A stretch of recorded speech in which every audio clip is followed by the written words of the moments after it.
Bonjour. Donc, dans notre série, les concurrents de RSA, pour voir si le monde numérique est sécurisé, nous allons voir aujourd'hui AES. La dernière fois, nous avons vu ECDSA pour la signature. Et maintenant, nous allons voir AES, qui est un système de chiffrement par bloc. Je pense que parmi vous, il y en a qui le connaissent. Bon, après, il faut des prérequis un minimum. Peut-être que je ferai les aspects techniques, ça dépend, selon mon humeur, je sais pas, je vais voir. Donc pour l'instant, je vais vous montrer quelques articles et quelques pages qui sont intéressantes concernant AES. Bon, AES, c'est un chiffrement asymétrique. Là, elle est bien présentée dans 01net. Le chiffrement asymétrique AES est aujourd'hui omniprésent. Donc tout ce que vous utilisez pour chiffrer vos cartes bancaires, SSL, TLS, donc c'est le cadenas sur Internet, tout ce que vous avez dans WhatsApp, Signal, donc tout cela, ils utilisent AES, jusqu'à preuve du contraire. Mais normalement, c'est un standard, donc tout le monde est obligé de l'utiliser. Alors, peut-on lui faire confiance? Un chercheur en sécurité, donc c'est Filiol, français, un chercheur français, montre qu'il est possible de créer un algorithme similaire. Donc, il a créé un système à bloc qui est très proche de AES et qui résiste aux tests actuels, c'est-à-dire que tu fais de la cryptanalyse et tu vois aucun défaut, aucune faille. Et par contre, il a mis une porte dérobée, un backdoor. Donc, on va suivre l'article. Bon, l'algorithme, c'est un standard, ce que je vous disais.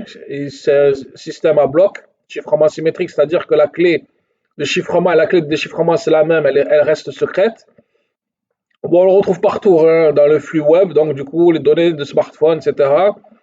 Elle est utilisée dans le certificat électronique et dans les logiciels de chiffrement type BitLocker ou Felvold. Bon, bref, AES a été sélectionné, promu par l'organisme standard NIST. On le retrouve ici, NIST, voilà.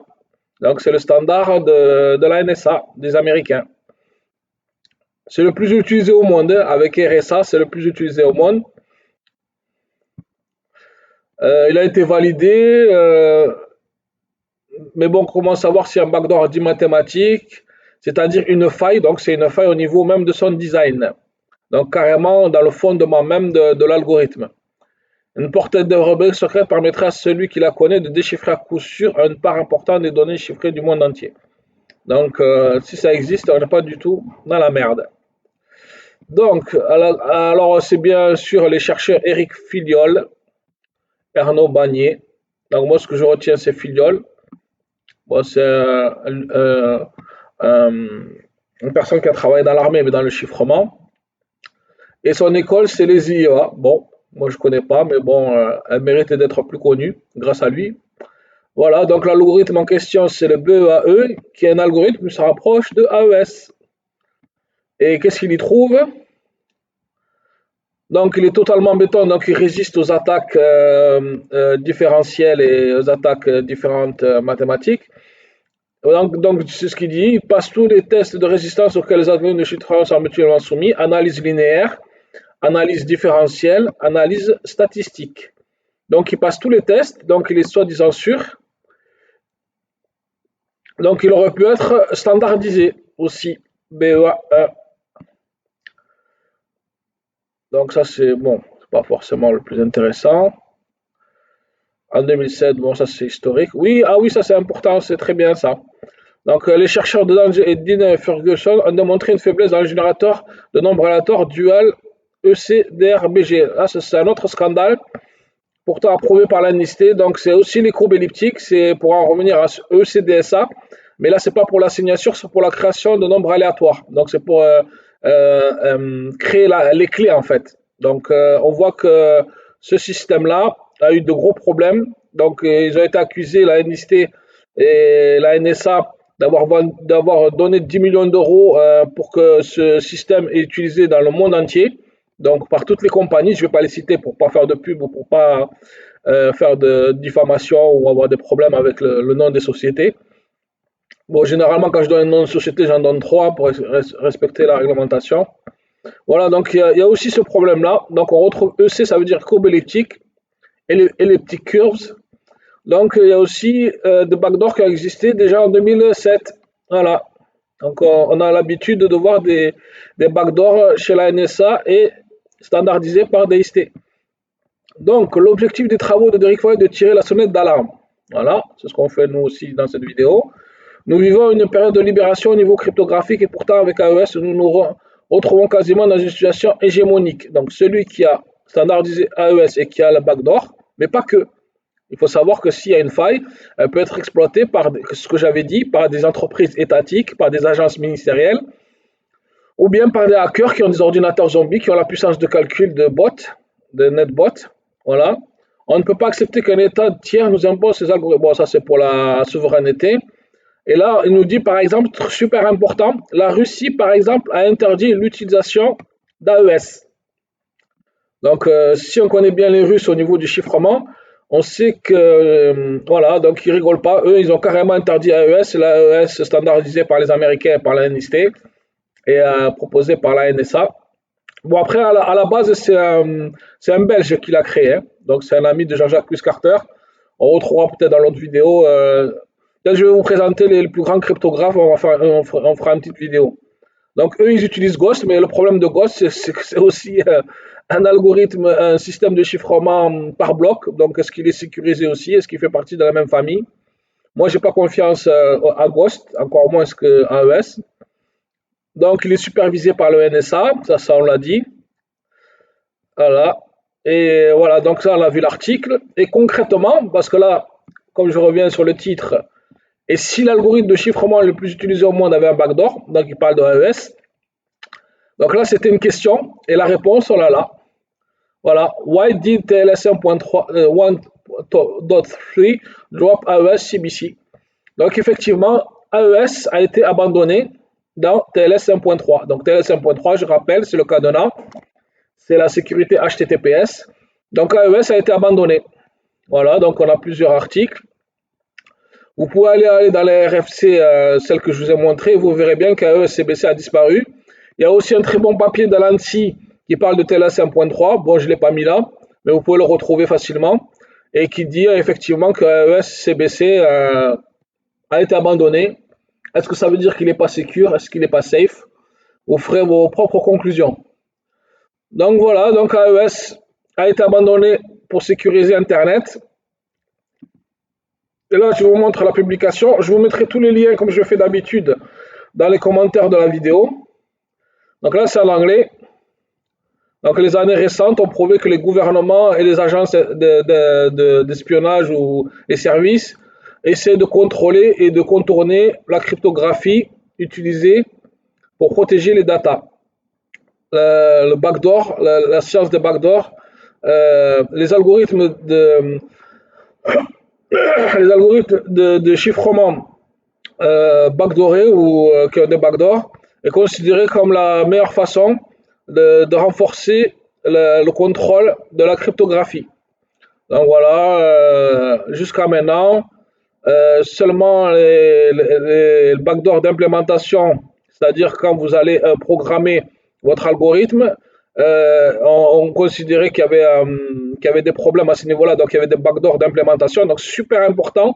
C'est pas parce que vous avez un bon système de chiffrement, très important, que vous n'avez pas un cryptosystème super performant qui n'a pas de backdoor. Vous pouvez quand même avoir des failles au niveau de l'implémentation quand vous allez implémenter.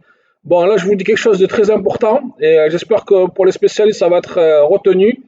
Vous avez aussi un backdoor, par exemple, dans l'implémentation de la multiplication de Montgomery. Donc ça, peut-être qu'on le verra si on regarde les aspects techniques, si je ne suis pas trop fatigué, parce que je suis un peu vieux maintenant pour les aspects techniques. Donc, super important, vous pouvez avoir des backdoors aussi dans la programmation de votre algorithme, même s'il est super safe. Bon, dans ce papier, nous allons proposer qui s'adresse à un problème de backdoor, des backdoors mathématiques ou par design, ou ou des backdoors par design.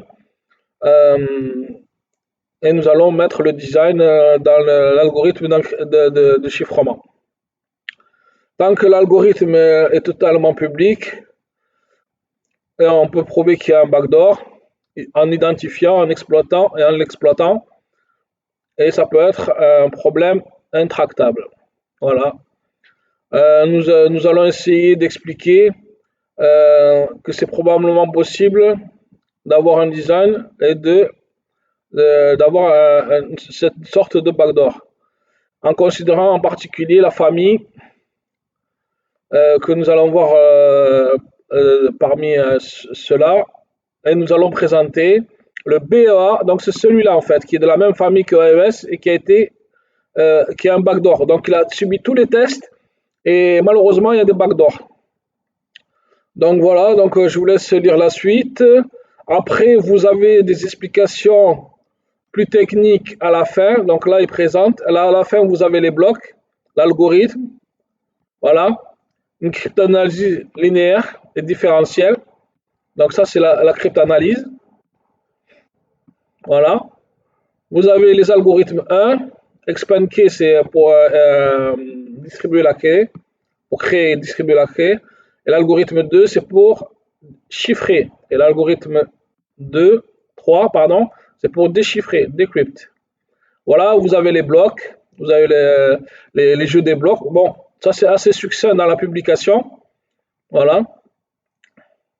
Donc là, vous avez l'analyse statistique. Et là, vous avez comment on dit, l'appendice. Bon, bref, appendix in English. OK. Donc là, c'est pour la publication qui montre que Filiol et son collègue ont proposé un backdoor d'un système à bloc proche de AES. Voilà. Et maintenant, vous avez quelque chose de très très important. Si vous voulez vous amuser à casser AES, ou justement comment il s'appelle alors? On avait dit BEA1. Donc, si vous voulez vous amuser à reconstituer l'attaque sur BEA1 qui est comme AES, donc vous pouvez aussi regarder si vous pouvez, avec cette attaque-là, attaquer AES. Donc, je ne suis pas censé vous donner des informations de tel genre, de rentrer trop dans le détail. Mais bon, comme c'est les Russes et comme c'est Filiol, c'est un Français, on peut se permettre d'aller un peu plus en profondeur, même si on commence à rentrer dans le hack. Donc, moi, je ne suis pas hacker, ni chapeau blanc, ni chapeau gris, ni chapeau vert. Donc, voilà, je vous laisse en lien la publication. Voilà. Donc, ça, c'est une vive présentation. Et à la fin, ça, c'est le but de la recherche. Voilà. Voilà. Là, c'est la partition linéaire. Alors, attention. Je suis allé un peu trop vite. Partition base trapdoor. Voilà, bon, on va les descendre petit à petit. Voilà, donc là, il fait la partition linéaire de l'ensemble. Là, c'est les partitions linéaires. Et là, vous avez la partition base de backdoor SPN. Voilà. Quoi qu'on fasse comme ronde, nous allons avoir le même résultat. Donc, l'attaque, elle est basée sur ça, quoi. Bon, après, si ce n'est pas ça, ben, vous corrigerez de vous-même. Si vous avez le niveau. Donc là, on est quand même dans du haut standing, là. Voilà. Assumption, c'est l'hypothèse.